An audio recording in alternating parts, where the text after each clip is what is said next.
Our opponent with 6 cards in hand and all the lands in the world. I guess this is what playing against an active Jace the Mind Sculptor does, huh? Hello and welcome, everybody. We are here for round 2 with the Karn Amulet list you see on screen. Karn is going to be stealing Esika's Chariot for a little bit of a joyride here as we continue through this match. I don't know why the art isn't loading, but you'll just have to deal with it.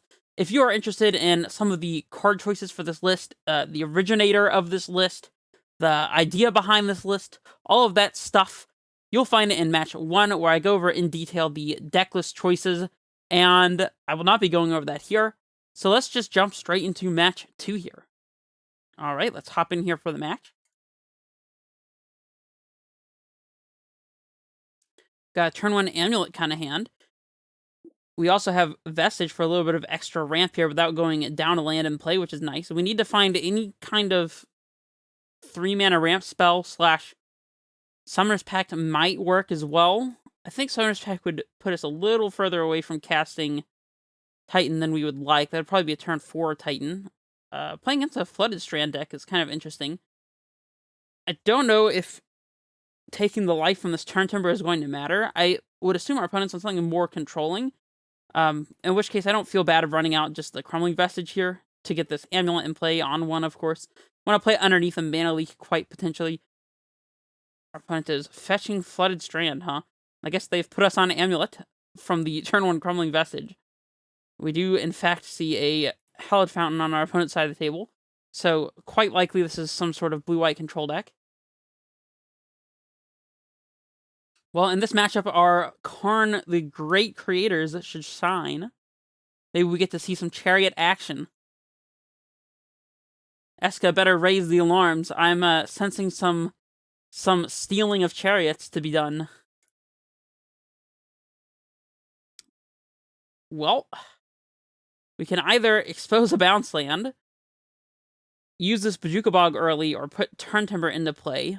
I think Turn Timber is going to be the better of the options. We've got plenty of threats ready to go. Don't really want to expose a bounce land to our opponent's obvious Field of Ruin, but we might be able to get a little more value out of our Bojuka Bog if we wait, so 1 fetch land is not enough for me to want to bog my opponent just yet.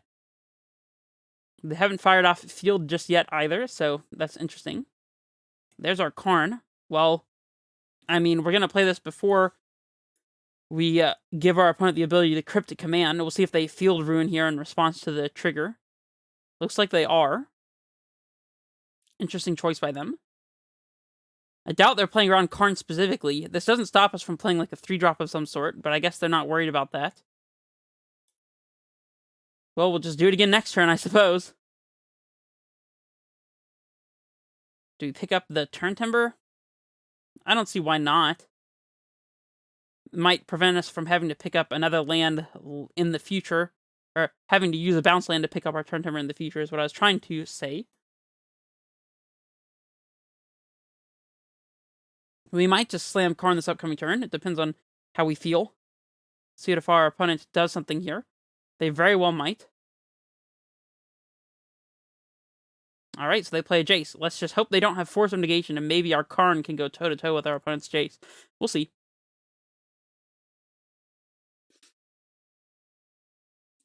Do we have to leave our Growth Chamber in play here? I kind of think that we do. Alright, well, Karn, you got a lot of work to do, but we need you to do that work. So, let's pick up the Vestige here.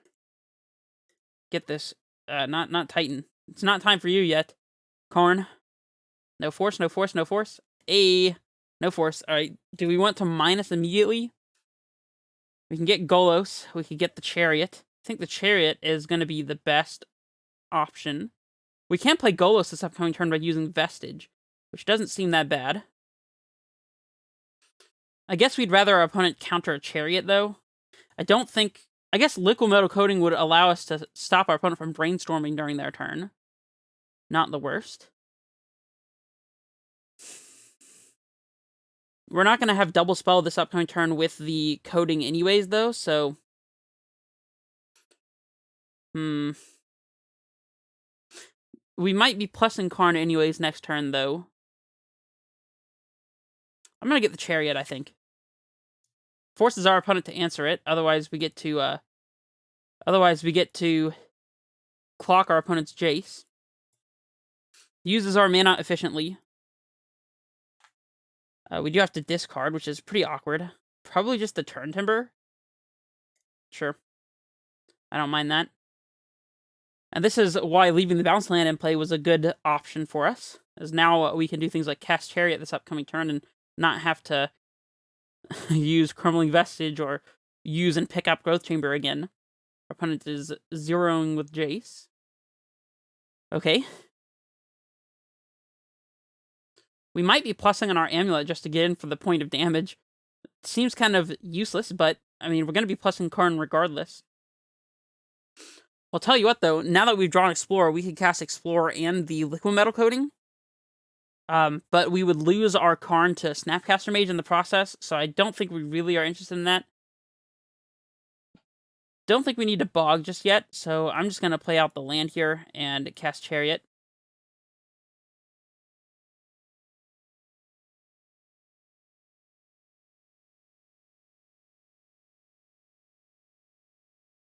Okay, so they counterbalance Karn. That's a good play by them. Don't think plussing or minusing Karn beforehand would have made any difference there, so... Yeah, I think we're just too far behind this game. At least the Chariot got our opponent to use a Cryptic here. But they just are a little ahead of us, sadly. Really needed a bit of early ramp for this hand, I would say. Other than just Amulet, so it would seem. So, we're probably supposed to Bog our opponent here before we do anything. If we played Crumbling Vestige, we could just slam Titan. Doesn't seem that great. If we Bog our opponent, they can't snap back Cryptic Command, so that's kind of the thinking for that. We could also play Vestige and Explore, and then play another land after. I don't know if that makes any sense. I think we just... I mean, I don't mind leading on Explorer, actually. Sure. Another card will help us inform what it is that we're doing here.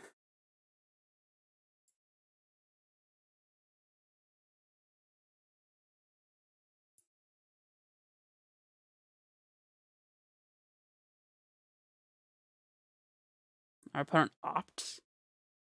You got it.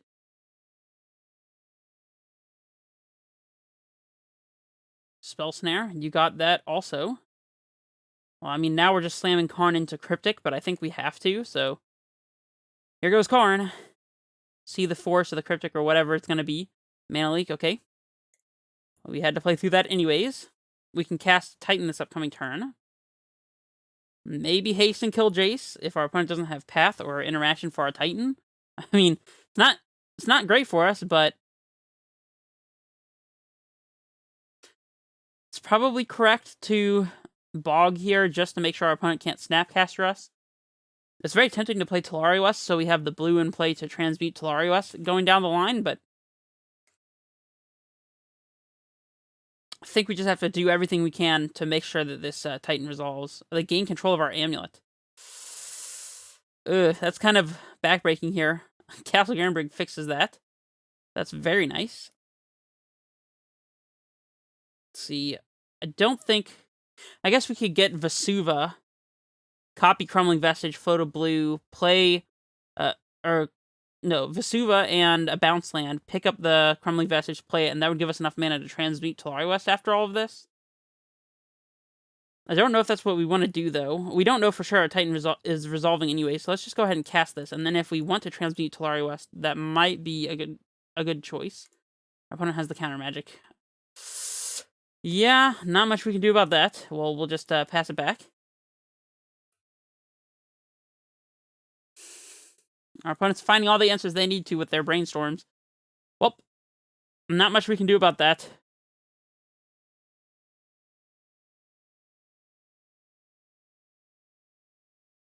We have land, which is probably good news for us. We get to untap it with our amulet. Nice, nice. Spreading Seas, Castle Garenbrig, you got it. Mainboard Seas out of blue-white is pretty old tech. Haven't seen that in a while. And that means they wanted to draw the card they put on top with the Jace Brainstorm. This Cavern is quite a magnificent top deck, so let's play that one and name Giant. What else? We'll make an uncounterable guy. 1, 2, 3, 4, 5, 6. Guess we leave the blue floating.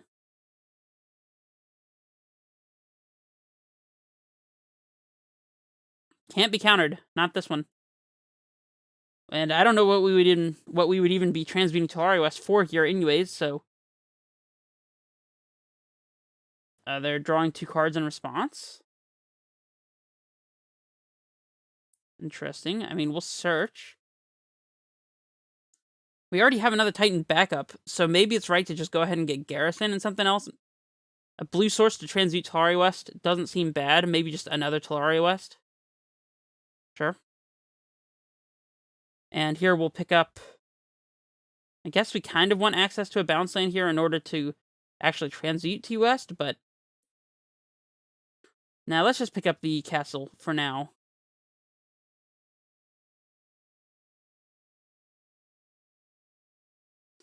Haven't done the math, but we might be able to transmute for something and play and haste Titan as well, all on the same turn, so it's kind of what we're going to go for here. I don't think we're going to be able to beat our opponent's Jace, though, unless they just don't find what they need. Field for our Cavern is pretty unfortunate. I guess we could have picked up the Cavern with the bounce trigger to save ourselves from this particular line. Should have thought about that, but that's okay. Our opponent brainstorms, of course.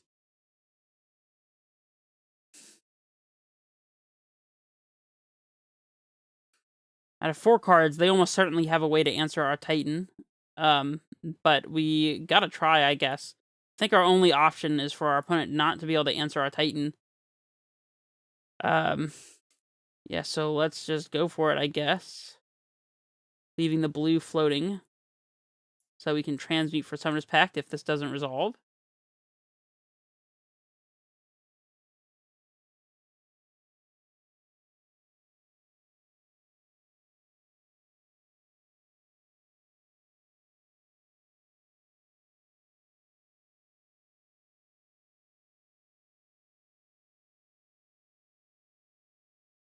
Surprise, surprise, our opponent has a response.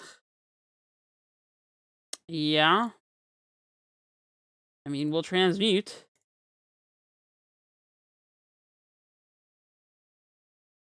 Get a Summoner's Pact. Pass it back.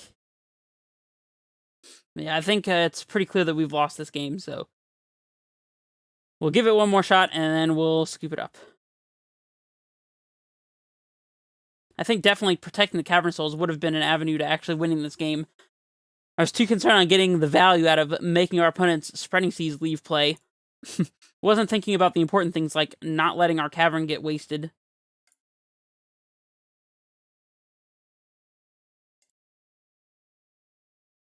It doesn't mean that we would have won having resolved Titan anyways, but it would have given us a better chance.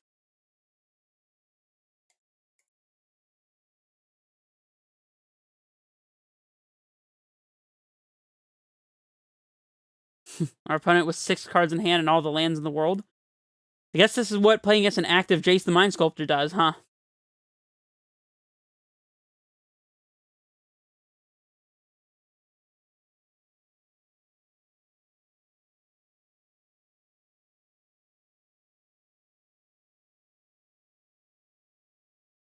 Fairy Hero. Yeah.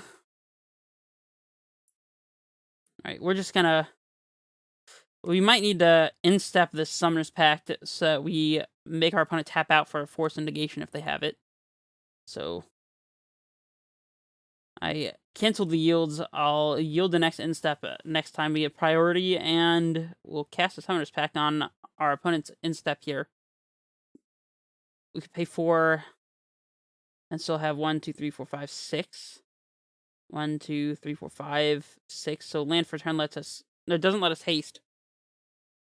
Actually, I don't know if we can afford to Summoner's Pact on instep here, because we need to be able to attack with our Titan the same turn. So I guess we kind of just have to hope our opponent has literally nothing. Just 6 lands in hand. Well, another Summoner's Pact is a good start. We'll see if this one resolves.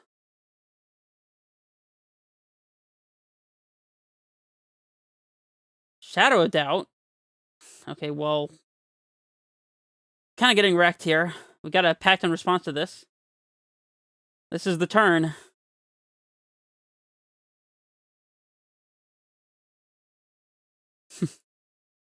Our Titan coming into play is not going to let us search for any lands whatsoever, though. That's as great as you might imagine it to be. How we tap this doesn't really matter, but... well, I mean, it resolved. Our opponent's just going to -3. I'm just going to scoop this up. I don't think that we can go anywhere from here, so...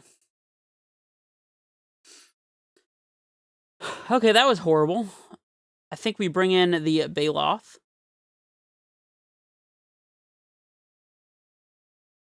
Maybe we bring in Golos also. Karn is able to get Coding and Chariot out of the sideboard, which seems good enough. And also Tormod's Crypt in case it's ever relevant. I think that's about it. We can trim these Grazers for sure. Yeah, I mean, there's really nothing else to change. Well, that's what we got. Is it better to have Golos on the board and Chariot in the main? I don't know. Chariot gets hit by Aether Gust while Golos does not. So I think it's better to have Golos in the main and Chariot from the board. Since if we're getting Chariot from our sideboard with Karn the Great Creator, it means that we've already resolved a threat, which is good. So. Alright, we want to be on the play here, I think. We've got a turn 1 Amulet type of hand.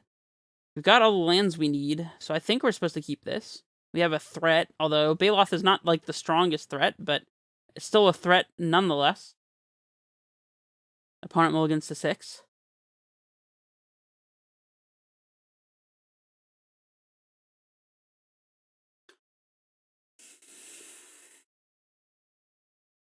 We have Ghost Quarter ready to go for our opponent's Celestial Colonnades.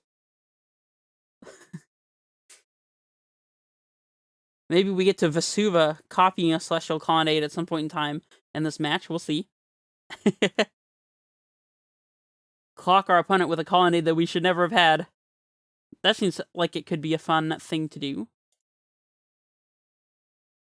Fountain tapped pass. Okay. 3-drop. It's not a 3-drop, so I guess we're just playing out this Castle Garenbrig and passing it back. Next turn we can slam a Baloth and just go from there. Really miss having access to Tireless Tracker in a matchup like this.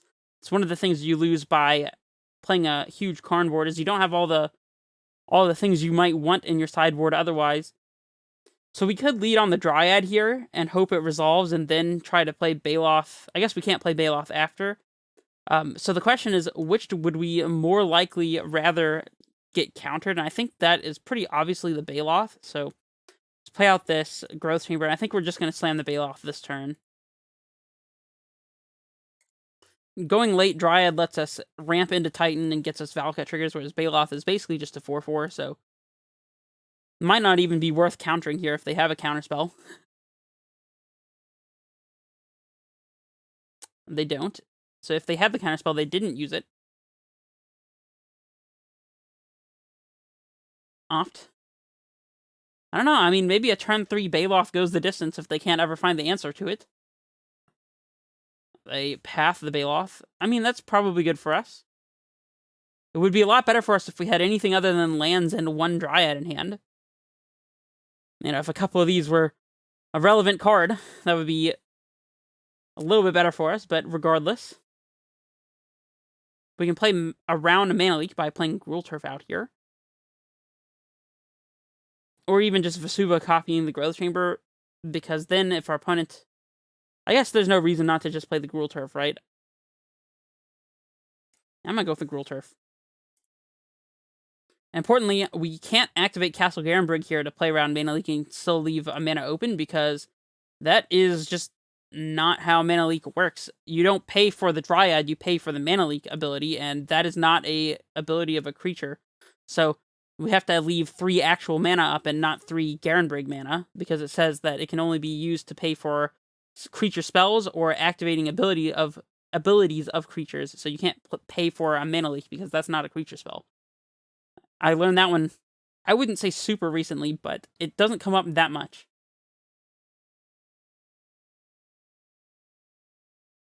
Our opponent has a leak. They are not getting to use that leak. Let's gain some more life with a Radiant Fountain, go up to 28, because that's what really matters. And we'll just swing it back to our opponent.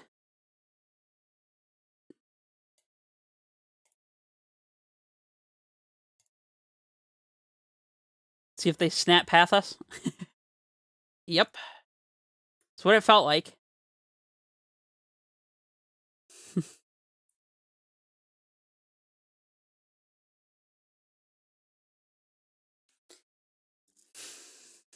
Well, we just need to top deck threat after threat after threat. At this point. Even if we top decked a threat like immediately, I still don't think we would play it. We need to double spell just to try to get stuff through our opponent's counter magic. We've gained a decent life buffer here against the Snapcaster Mage, so we have plenty of turns to play through here to draw into the cards that we need.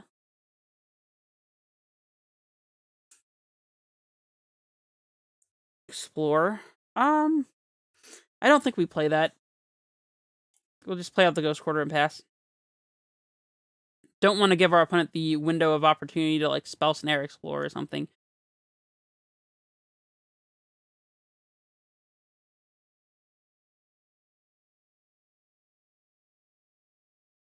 Maybe they want to Cryptic Counter Draw to try to hit their 5th land drop, and then by casting Explore, we give them something to counter.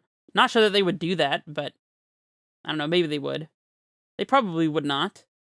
Another Amulet's not really helping us here. We'll play out a basic land here, and probably after this point, since we have 2 lands in hand, we will not be playing any more land drops either. We need lands in hand to trigger things like Valakut and the Molten Pinnacle if we get a Dryad in play. Probably at the stage where we need to run out this Explorer, however.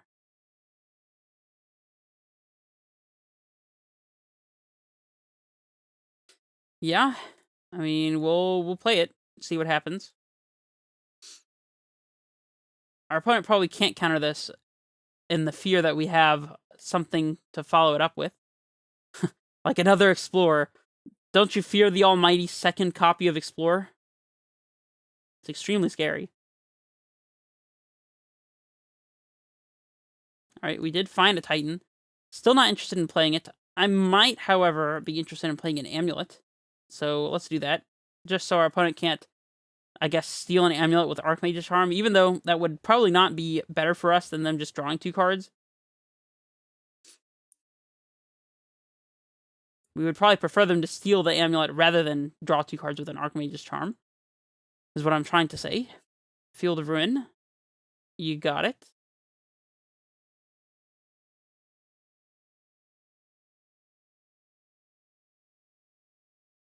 We'll take our 2 damage again. We gained 4 turns worth of damage from our Baloth and Radiant Fountain combined, so that's pretty cool. They're slamming to Fairy Hero. How? Oh, they played an extra. They sneaked in a basic island when I wasn't looking. Okay. Well, I mean, we have a Titan. They just have to have a 2-mana interactive spell. We could double Titan if we drew a 2nd copy, so that would be cool. I imagine they're holding up something like Aether Gust here. Maybe Double Path. Maybe Turn Timber. So we have 3, 4, 5, 6, 7, 8, 9, 10. We have 11 if we use Garenbrig, and then 6 would make it down to 5, so 6, 7. We can cast Titan and Turn Timber all this turn. I think that being the case, we start on the Turn Timber here. That's 4, 5, 6, 7, leaving the green floating. And then we have green and something plus this, and the one that would activate Castle Garenbrig. Yeah, so we can do this. We just have to make sure we leave a green floating. Symbiosis first, because our opponent doesn't necessarily know what this would hit. Dryad. Okay. I mean, are we supposed to slam the Titan here anyways? Also, we're getting double mana thanks to the double amulet that I kind of forgot about. Do we slam the Titan anyways? I think we have to force our opponent to have the interaction here, so... And we probably can play around Mana Leak here by playing out another land drop here. So I think that will be the play. Let me make sure. So 5, if we activate leaving 1 floating, then we'll only have 2 up. So yeah, we do need to play another land drop. I'll just go ahead and make it the Vesuva again.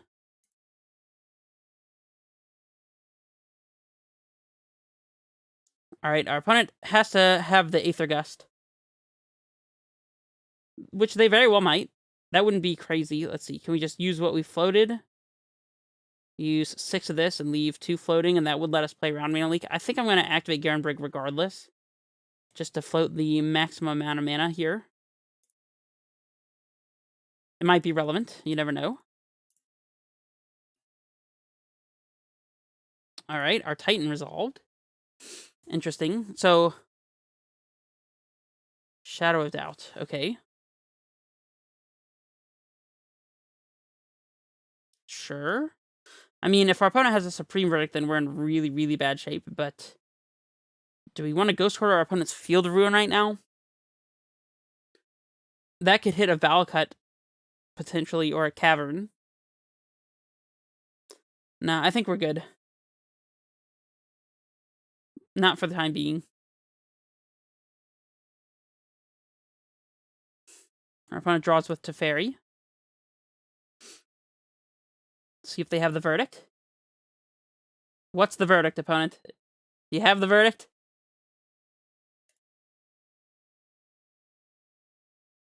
Shadow of Doubt kind of doing work here. The Aether Gust the Titan. All right, now we definitely have to Ghost Quarter this field so they can't shuffle our Titan away.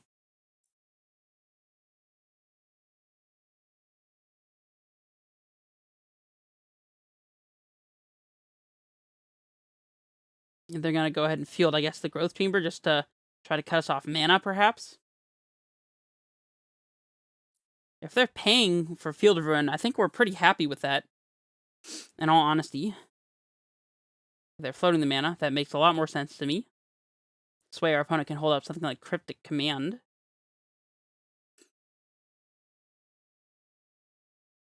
Alright, this guy's going on top, obviously.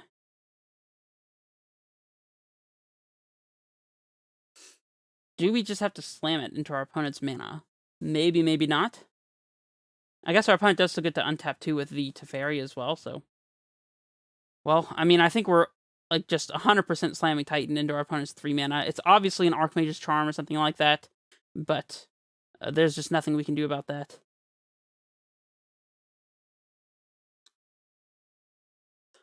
Yep, feels awful. I'm absolutely blocking the Snapcaster Mage.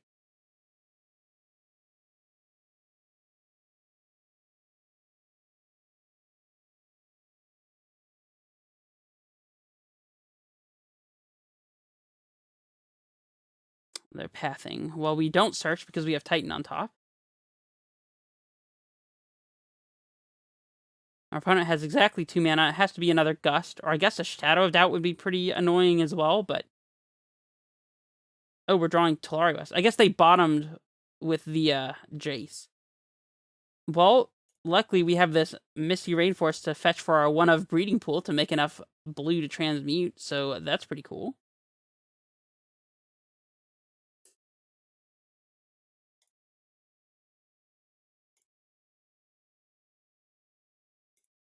We'll transmute here.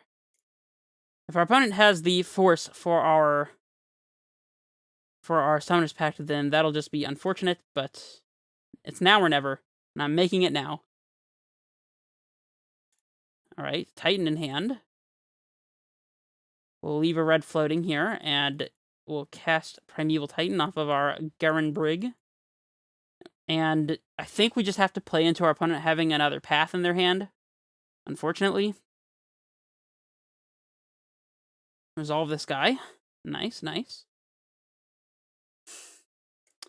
So, our opponent would have to have 1 of 3 Path to Exiles in their 44 cards. Yeah, I think we just have to go for killing the Planeswalker here. I think, despite the fact that we floated a red, we want to get the Boros Garrison anyways, so we can activate Slayer Stronghold in the future as well, so we'll just do this. Oh, we get to double activate. I guess we actually have lethal on our opponent. Now I'm thinking about it. Yeah, lethaling them, unless they have path, seems pretty good, so let's just do that instead. How about that? Makes sense, right? Okay, they have opt. Alright, did you find the path? Oh, wait, we have Vesuva in hand. Terminus? What? Terminus? Alright, well, we lost again.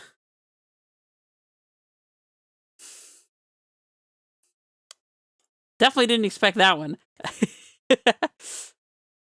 I guess we're just picking up Gruul Turf. Yeah, I think there's no way for us to win at this point. Our opponent has an active Jace and Teferi, and we have no threats, so... I don't know if they knew about this Terminus. They must have, right? Put it on top with their Jace. Dang.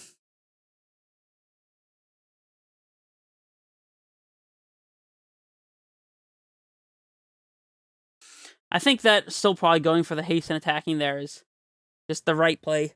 If we didn't have double Amulet, then just getting the Teferi out of play would have been important enough. But going for a lethal makes a lot of sense there, to me.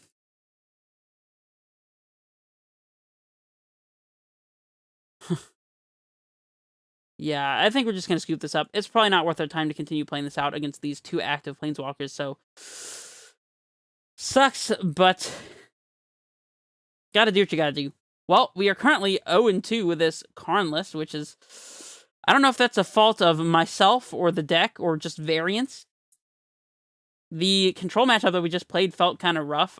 I don't know if we would have won game 1 by picking up the Cavernous Souls instead of the Garen Brig that was spreading seized or not, but that definitely could have had an impact. It really felt like we didn't have a chance in that second game, though, so... I don't know. And then round 1, we lost to Black-White mid-range. So if you want to see that, then check it out. And yeah, I have nothing else to say for this match. Hopefully you were entertained by it, or maybe even learned something from it. And I will see you guys in match 3. This is Redface Menace, signing off.